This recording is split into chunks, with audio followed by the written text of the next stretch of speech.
Abdullah travels உரிமையாளர்களே, எங்களுடைய டிராவல்ஸில் போக இருக்கக்கூடிய முக்கியஸ்தர்களே, அதே போன்று ரஷாதி டிராவல்ஸ் உரிமையாளர், அதே போன்று இந்த இடத்துக்கு வருகை தந்திருக்கக்கூடிய கண்ணியமான ஹாஜிமார்களே, ஹாஜாக்களே, ஆரம்பத்தில் எனது இதயம் கனிந்த சலாம் பதிலை எதிர்பார்த்தவனாக அஸ்ஸலாமு அலைக்கும் வரஹ்மத்துல்லாஹி வபரகாத்துஹு. கண்ணியமான சகோதரர்களே, சகோதரிகளே, தாய்மார்களே, நான் சுத்தி வளைத்து வருவதற்கு விரும்பவில்லை. நேரடியாக விடயத்துக்கு வரலாம் என்று நினைக்கிறேன். ஹஜ், இது நாம் எத்தனையோ பயணங்கள் செய்திருப்போம், எத்தனையோ ட்ரிப்புகள் போயிருப்போம், எங்கெங்கோ நாடுகளுக்கு போயிருப்போம். ஆனால் ஹஜ்ஜுடைய பயணம் இங்கே இது கண்ணியமானவர்களே, சுருக்கமாக சொல்வதாக இருந்தால் இந்த பயணத்தை வர்ணிக்க வார்த்தை கிடையாது. நாம் ஒரு இடத்துக்கு ஒரு இடத்தம் போனோம் என்றால் அடுத்த படம் போவதற்கு உள்ளம் சுளிக்கும், முகம் சுளிக்கும், இடந்தாய். ஆனால் ஒரு விடுத்தம் அல்ல, லட்சம் விடுத்தங்கள் அந்த மண்ணை எரித்தாலும் அடுத்த தடவை போக மாட்டோமாண்டு ஏங்குகின்ற இடம்தான் இந்த இடம். இந்த பயணம் ஹஜ் உம்ரா, இது வாய் வார்த்தைகளால் எங்களுக்கு வர்ணித்து முடிக்க முடியாத விசித்திரமான பயணம். கண்ணியமானவர்களே, ஹஜ் இது ஏனைய இபாதத்துகளை போன்ற ஒரு இபாதத் அல்ல. இஸ்லாம் 5 இபாதத்துகளை விதியாக்கி 5 கடமைகள்.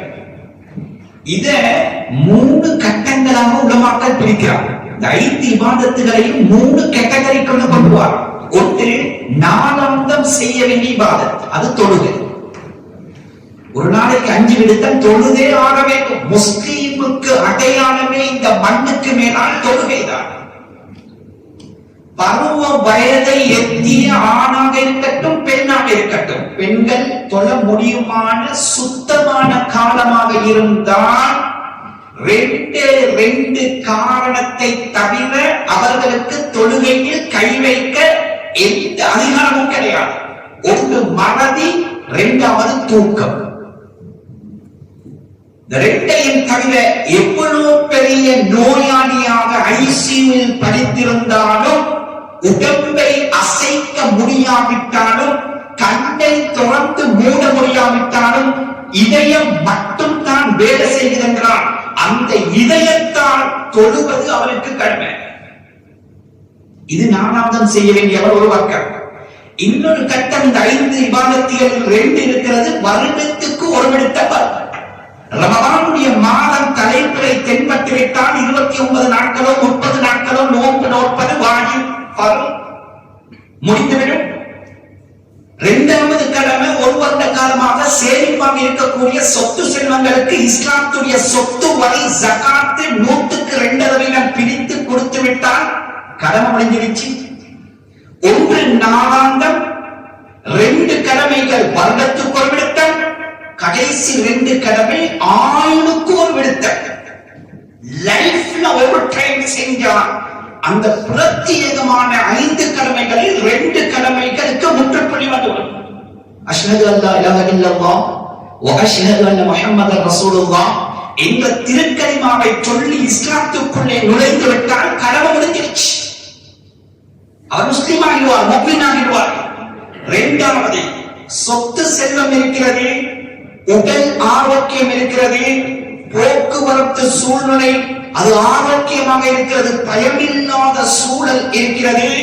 வாழ்க்கையில ஒரே ஒரு விடுத்தம் வாட்டி ஹஜ்ஜுடைய கடமையை நிறைவேற்றிவிட்டால் அந்த 5 கடமைகளில் ஆயுளுக்கு ஒரு விடுத்தம் வருகின்ற கடமையும் முடிந்து போயிடும். 5 மாதம் 3 கட்டம். அதுல 2,000 கொடுத்த அதுல ஒன்றுதான் இப்பொழுது நாம் செய்ய போகின்ற ஹஜ்ஜுடைய கடமை. கண்ணியமானவர்களே, இன்னொரு சைடு இருக்கிறது. இந்த இபாதத்தை 2-3 பிரிக்கிறார். ஒன்று, இந்த 5 இபாதத்துகளையும் உடம்பு மட்டும் சம்பந்தப்படுகின்ற இபாதத். அது தொழுகை, அது நோன்பு. என் உடம்பு தான் சம்பந்தப்படும். தொழுகை எங்களுடைய உடல் உறுப்புகள், நோன்பு எங்களுடைய வாய் வயிறு சம்பந்தப்படுகிறது உடம்போடு. இன்னும் சில இபாதத்துகள் இருக்கிறது பணத்தோட மட்டும் சம்பந்தப்படும். ஜகாத், இது பணத்தோடு சம்பந்தப்பட்டது. கண்ணியமானவர்களே, இன்னொரு சைடு இருக்கிறது இபாதத்தின் 5 கடமைகளில் பணமும் உடம்பும் 2 சம்பந்தப்படும். அதுதான் ஆச்சரியமான கடமை, ஹஜ்ஜுடைய கடமை. அது எங்களுடைய பணம் பாவிக்கப்பட வேண்டும், எங்களுடைய உடம்பு தியாகம் செய்யப்பட வேண்டும், 2 பாவிக்கப்பட வேண்டும். அதுதான் ஹஜ்ஜுடைய கடமை. கண்ணியமானவர்களே, இப்படி இந்த ஹஜ்ஜுடைய கடமையை எடுத்துக் கொண்டால் இஸ்லாத்துடைய பார்வையில் ஒரு தனித்துவத்தை, தனிச்சிறப்பை இஸ்லாம் இந்த கடமைக்கு கொடுத்திருக்கிறது. கண்ணியமானவர்களே, ஹஜ் ஏனைய இபாதத்துகளை போன்று அல்ல, சற்று வித்தியாசப்படுகிறது. ஏனைய இபாதத்துகள் இருக்கிறது, அது தொழுகையை எடுத்துக் கொள்ளுங்கள், இஸ்லாத்துக்குள்ளே நுழைவதை எடுத்துக் கொள்ளுங்கள், ஜகாத் கொடுப்பதை எடுத்துக் கொள்ளுங்கள், நோன்பு நோற்பதை எடுத்துக் கொள்ளுங்கள். இதற்கு வரையறை கிடையாது. உலகத்தில் எந்த திக்கில் இருந்தாலும், எந்த கண்டத்தில் இருந்தாலும், எந்த நாட்டில் இருந்தாலும், எந்த தேசத்தில் இருந்தாலும் அவர்களுக்கு அந்த கடமைகளை நிறைவேற்றலாம். உதாரணத்துக்கு தொழுகை, எங்கிருந்தும் அல்லாஹு அக்பர் என்ற சங்கநாதம் எங்களுடைய செவிகளை தொட்டதும் அங்கிருக்கக்கூடிய மஸ்ஜிதுகளிலே ஆண்கள் தொழலாம். பெண்கள் அவர்களுக்கு பள்ளியும் தேவையில்லை, இருக்கின்ற இடத்தில் வீட்டுக்குள்ளே தொழலாம். ஜகாத்தை எடுத்துக்கொண்டால் எந்த தொழில் செய்கிறோமோ அந்த ஊரில் ஜகாத்தை கொடுக்கலாம், எந்த கண்டத்தில் இருக்கிறோமோ நோன்பு நோக்கலாம். ஆனால் ஹஜ் இது வித்தியாசமானது. நினைத்த இடத்தில் செய்ய முடியாது. எங்களுக்கு கண்ணியமானவர்களே, பாங் சொல்லிவிட்டால் தொழுவர் போது ஹஜ் செய்ய நினைத்தால் வீட்டுக்குள்ளே செய்ய முடியாது. கொரோனா காலத்தில் இப்ப கண்ணுக்கு முன்னால் அக்குர்ணில ஒரு சகோதரர் டெலிபோனில் பேசினார். போன்ல அக்குர்ணியை சேர்ந்த சகோதரர், அவர் கோல் பண்ணிட்டு அழுகுறாரு, அவருக்கு பேச்சு வரவில்லை. ஐயா, பிரச்சனையை சொல்லுங்க, என்ன பிரச்சனை? நான் பயந்துட்டு என்னடா ஏதோ தெரியாது. கேட்ட கேள்வி என்ன தெரியுமா? எங்க வீட்டுக்குள்ள ஒரு ஹாஃபிஸ் ஆலிம் இல்ல, ஒரு ஹாஃபிஸ் ஆலிம் இல்ல. வீட்டு விட்டு வெளியே போகலாம், பள்ளி எல்லாம் மூடி இருக்கிறது, ரமலானுடைய காலம், தொழுகை இல்ல. ஏண்ட லைஃப்ல இதுதான் ஃபர்ஸ்ட் தடவை இமாம் இல்லாமல் சொல்ல போறோம். இமாம் ஜமாத் என்ன செய்யுது? ஒன்றும் செய்யல. அவர் கேட்ட கேள்வி என்ன தெரியுமா? ஒரு ஹசரத்தோட பேசி அவர் அங்கிருந்து போன்ல தொழில் வச்சு எங்களுக்கு இங்கிருந்து இமாம் ஜமாத் தொலையுமா? சுபஹானல்லாஹ். இதே மாதிரி ஒருத்தர் கேட்டாங்க, ஹஜ் உம்ரா போறதுக்கு சந்தர்ப்பம் இல்லை, வீட்டுல இந்த ஃப்ரிட்ஜுக்கு கருப்பு புடவை சுத்தி நீயத்தை வச்சு தவாப் செய்யணுமா? நவுதுபில்லா. சொல்ல வார எங்களுக்கு இது ஜோக்காய் கேளும், அவன் உள்ளத்திலே இது ஆனந்தம் இருக்கிறது. இதுதான் விஷயம். அவர் ஒரு வார்த்தை சொன்னாரே, ஹசரத், வீட்டுக்குள்ள ஒரு ஹாஃபிஸ் இல்லாதனுடைய முசீபத் இப்ப விளங்குதுன்றார். ஒரு காதல் சொல்றேன் ஹாஜியார், இது அல்லாடேப்பா, ஏதோ ஒரு நிலம் உருவாயிடுச்சு உங்களுக்கு. இந்த சிந்தனை பிறந்ததே எல்லாம் பல இமாம் ஜமாத்துகள் தொழுத நன்மையை தருவான், பல தவாப்புகள் செஞ்ச நன்மையை தருவாள். அல்லாவுக்கு வேணும் உங்களோட கண்பை பார்க்கலாம். சொல்லவா என்ன தெரியுமா? நாங்க நினைச்சிட்டோம்டா, எங்களுக்கு நினைச்ச மாதிரி வீட்டுக்குள்ள இருந்து தவாப் செய்யலாம், ஹஜ் உம்ரா செய்யலாம், எங்க ஊர்ல செய்யலாம், பெரிய பள்ளி கட்டுப்பாட்டு இருக்கு அதுக்குள்ள செய்யலாம். ஒரு மனிதர் ஹஜ் உம்ரா செய்ய நாடினால் அவர் மிதிக்க வேண்டிய ஒரே இடம் இந்த உலகத்தில் காபத்துல்லாஹ். எங்க நாட்டில் இருந்து செய்யலாம், எங்க ஊரில் இருந்து செய்யலாம். எங்கிருக்கட்டும், எந்த திக்கில் இருந்தாலும் ஹஜ் உம்ரா என்று வந்தால் அவர் விதிக்க வேண்டிய ஒரே இடம் கஅபத்துல்லா. நினைத்த இடத்துல செய்யலாம். இரண்டாவது, ஹஜ்ஜுடைய கடமை நினைத்த காலத்தில் செய்ய முடியாது, நினைத்த காலத்தில் செய்யலாம். அதுக்கென்று காரணம் குர்ஆன் பேசுகிறது. அஷ்ஹுருல் ஹஜ், ஹஜ்ஜுக்கென்று மாதங்கள் இருக்கிறது. இது சட்டத்திட்டத்தை பேசுறதுக்கு நேரம் இல்லை. ஷவ்வாலுடைய தலைப்பிறை தென்பட்டதில் இருந்து ஹஜ்ஜுடைய காலம் ஆரம்பிக்கிறது. ஒரு ஹாஜ் ரமலானுடைய கடைசி பிற 29 ஹஜ்ஜுக்கு நான் நியத்து வைக்கிறேன் என்று நியத்து வைத்தால் அந்த நியத் பாத்தில். சரியா? எந்த ஒரு ஹஜ்ஜுடைய காலத்துக்குள் இன்னும் வரல. இஸ்லாம் இந்த கடமையை எப்படி கண்ணியப்படுத்தி இருக்கிறது. அதற்கென்ற ஒரு காலத்தை உருவாக்கி நீ நியத்து வைப்பதாக இருந்தாலும் அந்த சிறந்த காலத்துக்குள் தான் நியத்து வைக்க வேண்டும். சுப்ஹானல்லாஹ். ஷவ்வால், துல்காதா, துல்ஹிஜ்ஜாவுடைய முதல் 10 தினங்கள் இதுதான் ஹஜ்ஜுக்குரிய மாதம். இடமும் குறிப்பிட்ட இடம், காலமும் குறிப்பிட்ட காலம். ஆரம்பிக்கிறது ஷவ்வால். ஆனால் ஹஜ்ஜுடைய கடமை சம்பந்தப்பட்டது வெறுமே 6 நாட்கள். ஒரு 8ல நாங்க எல்லாம் பின்ன ஞாபகப்படுத்தோம். தமத்து என்ற முறையில தான் நாங்க எல்லாம் எங்க நாட்டிலிருந்து ஹஜ்ஜுக்கு பொதுவாக 99.9% போறதை தமத்து என்ற செயல்முறையில தான். உம்ராவுடைய நியத்துல வைத்து உம்ரா முடிச்சுட்டு எங்களை இஹ்ராத்தை கரைந்து விட்டு போற 8ல நாங்க ஹஜ்ஜுக்கு நியத்து வைத்து இருக்கின்ற இடத்தில் எங்களை ஹசீசியா ஹோட்டலில் நியத்து வைத்து இஹ்ராம் கொடுத்து நாம் ஹஜ்ஜுக்கு போவோம்.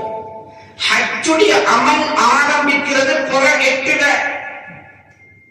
புற 8, புற 9, புற 10, புற 11, புற 12. 12ஓடு ஜமானுக்கு பின்னால் ஹாஜிமார்கள் கல் அடித்து விட்டு மினாவை விட்டு வெளியேறலாம். பொதுவாக எங்களுடைய ஹாஜிமார்கள் பிறை 12 கல்லடித்து விட்டு வெளியாகுவார்கள். தப்பி தவறி குருபுஷம் சூரியன் மறைவதற்கு முன்னால் எங்களுடைய டென்ட்டில் இருந்து வெளியாகக்கூடிய சந்தர்ப்பம் கிடைக்காவிட்டால் பிறை 13 தங்கி அடுத்த நாள் 21 கற்கள் 3 ஜம்ராத்துக்கும் அடிச்சிட்டு தான் அந்த ஹாஜி வெளியாகும். சொல்ல வரவில்லையா? ஹஜ்ஜுக்குரிய நாட்கள் வெறுமனே 5 அல்லது 6. புற 8ல மினால போய் தங்க வேண்டும். புற 9 அல் ஹஜ்ஜு அரஃபா. ரசூலுல்லாஹ் சொன்னாங்க ஹஜ் என்றாலே அரஃபா தான். புற 9 லுஹரில் இருந்து மக்ரிப் வரைக்கும் ஹாஜிமார்கள் அரஃபாவுடைய மைதானத்தில் தரிப்பது ஹஜ்ஜுடைய ஃபர்த், ஃபர்து ஐன். ஜமானில் இருந்து மக்ரிப் வரைக்கும் உள்ள நேரத்தில் தரித்தே ஆகணும். சொல்ல வர விடயம் என்ன தெரியுமா? தப்பி தவறி இதுவரைக்கும் சரித்திரத்தில ஹாஜிமார்கள் கூட இப்பொழுதுதான் லிமிடெட் கிரவுட். சென்ற வருஷம் 2.7, முந்தின வருடம் போன வருடம் 1.8, 18 லட்சம். அதுக்கு முந்தின வருஷம் 2.7, 20. அதுக்கு முந்தின வருஷம் 1 மில்லியன். கொரோனாவுக்கு முன்னால கிட்டத்தட்ட 50 லட்சம் நபர்கள் வரைக்கும் ஹஜ்ஜுக்கு வந்திருக்கிறார்கள். 50 லட்சம். ஆனா இதுவரைக்கும் உலகத்துடைய சரித்திரத்தில் எதன் நெருக்கடி காரணமாக யாரோ ஒரு ஹாஜிக்கு அரஃபாவுல தங்கக்கூடிய சந்தர்ப்பம் கிடைக்கவில்லை என்று வரலாறு இந்த உலகத்தில் பதியப்பட்டது கிடையாது. ஏனென்றால் அரஃபாவுடைய பூமி இது ஆச்சரியமான மண். 50 லட்சம் அல்ல, 50 கோடி ஹாஜிகள் வந்தாலும் அது பரக்கத்தான பூமி. அந்த பூமியை அல்லாஹ் விரிவாக்குவான் என்று மக்கள் எழுதுகிறார்கள். சொல்ல வருகின்ற விடயம் என்ன தெரியுமா? சரி தப்பித்தவரை யாராவது ஒரு ஹாஜிக்கு பிறை 9 லுஹருக்கு பின்னால் இருந்து மக்ரிப் வரைக்கும் உள்ள அந்த இடைப்பட்ட நேரத்தில் தரிக்கக்கூடிய பாக்கியம் கிடைக்காவிட்டால் அவருடைய ஹஜ் பாத்தில் திரும்ப அந்த கடமையை அவரால் அடுத்த நாள் நிறைவேற்ற முடியாது. தொழுகை மிஸ் ஆகிச்சு, அசருடைய நேரத்தில் தொழலாம். நோன்பு கலாவாகிடுச்சு, ஷவ்வல் மாதத்தில் கலா பிடிக்கலாம், ஜகாத்து கொடுக்க கிடைக்கல, ஒரு மாதம் பிந்தி கொடுக்கலாம். ஆனா அரபாவில் தங்கக்கூடிய